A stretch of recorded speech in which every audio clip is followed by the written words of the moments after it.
And that is why we are talking about the issue of Canadian court declaring that APC and PDP are terrorist organizations in Nigeria. And they denied asylum to that Nigerian politician who went to Canada to tell them that he was running away from political violence and so on and so forth. Maybe they asked him, which political party do you belong? Maybe he will say PC or PDP. Canada will provide evidence for him that your party imported terrorists into Nigeria. Your party is carrying out violence. Your party has money, they loot money, corruption charges, and so on and so forth. So it is pathetic anyway, but it is what it is. We must continue. And now, let me tell you, I'm trying to give a very concrete background because I want the world to understand what Nigerian politicians are. Now, listen to this. You have seen this video before. You must have seen it. In trying to remove Jonathan, there were stateless persons that were from the Sahel region that were imported into Nigeria, and a former chairman of PDP made that statement. I'm not the person that made it. But that importation is a fact, is it? That importation is a fact. What has happened in Nigeria is that. All right. Of course, I've seen the video. Very good. A lot of people don't understand what. Yes, a lot of people don't understand what stateless people mean.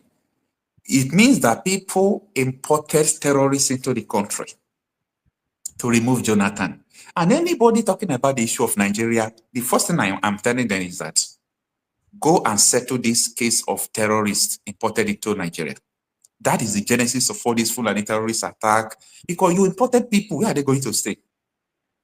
Okay. You give them that. They have to go to Benue, start killing people to have a land. They have to go to Plateau. They started killing people to have a land. They have to spread down to Delta State, to Enugu, to Imo, scatter all over. And the number, they said they imported 3 million people. Where do they see them to import? Though election is a game of number, I understand. They wanted to have larger number. So they imported people who can make them to have that larger number, 3 million. So that was the calculation. Now, someone should come out here to tell me that, oh, let us fight for Nigeria. I say, calm down, calm down. People who imported terrorists into the country, these terrorists have killed more than 100,000 people. What are you saying about it? The same people, they are the people you are now saying that they are coming to become a leader that will change your country. No, Nigerians, whether we have logic, I don't know how we reason. People that imported terrorists into your country, they are the one you are entrusting your nation to, and you think that they are going to change it. Okay, maybe you might say that there is a holy person, there is a politician who can change it. Can one politician become a president without these terrorists supporting him? It's not possible. It's not possible. All right, it can work. Now look at what Femi Falana accused Ademodu Sheriff. Ademodu Sheriff was on Channels Television last 2 weeks. He was talking about who will become next president, someone that from Boko Haram. Take a listen. God is very important. Who started the Boko Haram crisis in Borno State? A governor, Modu Ali Sharif, addressed the press 2 days ago and attempted to insult the collective intelligence and memory of Nigerians by denying any links with the dangerous, dreaded Boko Haram sect. I did reply him yesterday, and I'm expecting him to sue me because he said he wanted to sue an Australian. You don't need to go to Australia.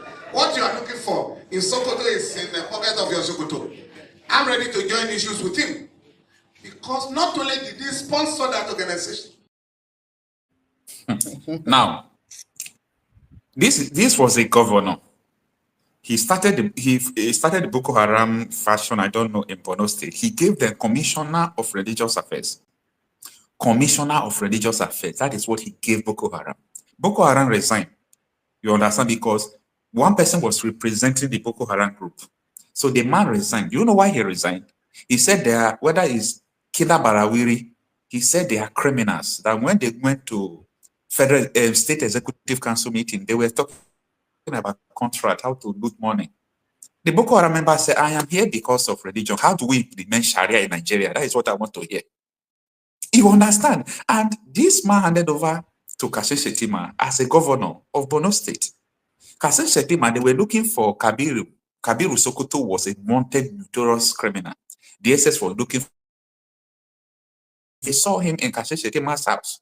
Nobody want to talk all this because it's sensitive. All right, the network is still disturbing. Okay, but you can hear me, right? Yeah, I can hear you. So all these things led to the deportation of those terrorists during the election. They do Chibok case matter. They do this, they do that. So up to today,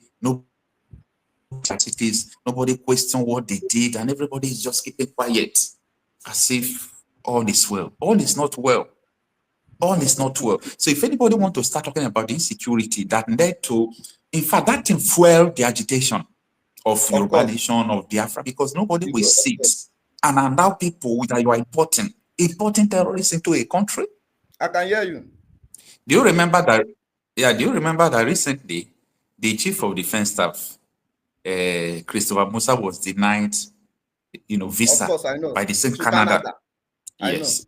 Yes. I was aware. So the whole information of Nigeria is in this nation. They know what is going on. So Canada now naming Nigeria as two Nigeria big political parties as terrorist organization. It is indirectly naming Nigeria as a terrorist organization. People don't understand.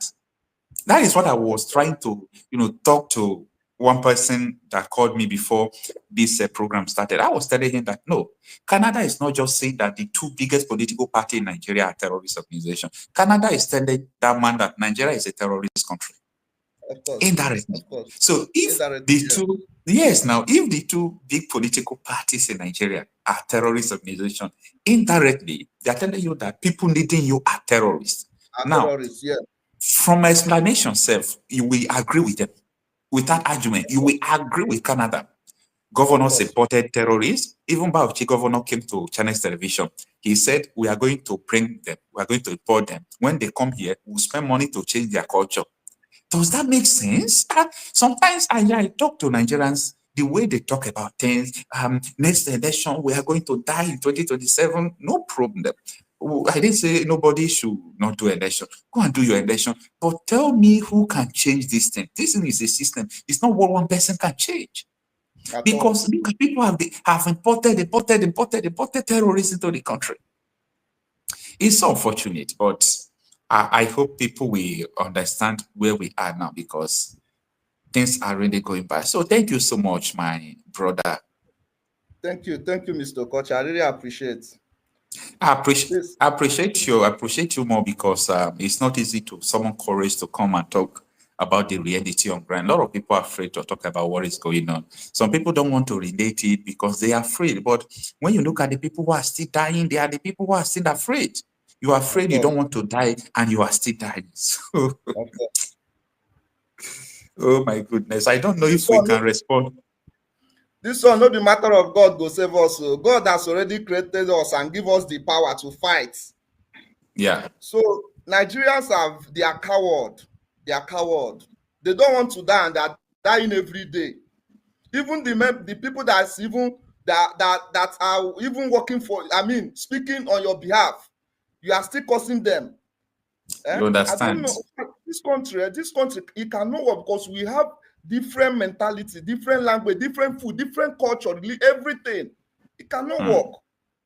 The best thing is to separate, let everybody go. That is the best solution to save the life of other people that are still alive. If not, maybe before this 2027 election, the worst will happen. The way I'm saying, nobody knows the next, my brother. God is very important. Who started the Boko Haram crisis in Borno State? A governor, Muhammadu Ali Sharif, addressed the press 2 days ago and attempted to insult the collective intelligence and memory of Nigerians by denying any links with the dangerous, dreaded Boko Haram sect. I did reply him yesterday, and I'm expecting him to sue me, because he said he wanted to sue an Australian. You don't need to go to Australia. What you are looking for in Sokoto is in the pocket of your Sokoto. I'm ready to join issues with him, because not only did he sponsor that organization, by providing funds for them. In 2003, he had a deal with the Boko Haram sect to get him to win the election. And if he won his re-election, he will compensate the organization. When he won that election, he appointed Alhaji Bugu Foy as the Commissioner for Religious Affairs to implement Sharia in that state. When the man attended the first Executive Council meeting, he discovered that they were all talking about contracts and how to steal money. So he went back to the camp, the Boko Haram camp, and said, where you send me to is Gida Barawi, the house of thieves. I can no longer be part of them. So he was asked to resign. And that was how Foy resigned from the government of Mutu Sharif. So to say that you don't know them is the greatest lie. I was just reminded this morning by somebody from Borno State that something was missing in my press statement. That in 2013, 2012, October 10, Alhaji Mutu Sharif was arrested in Cameroon on grounds of his Boko Haram connection. But the government here pleaded with the Cameroonian authorities to release him because he's a big man here. He cannot be arrested.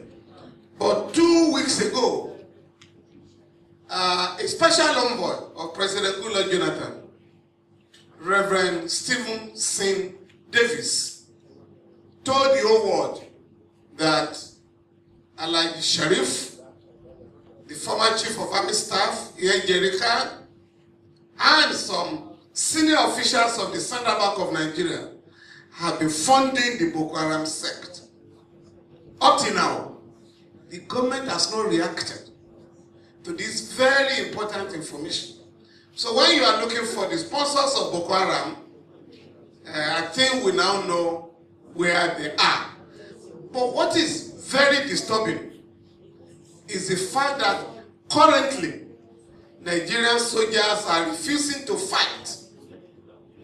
A part of Nigeria has been annexed by the Boko Haram sect, and they have named the place the Caliphate Republic.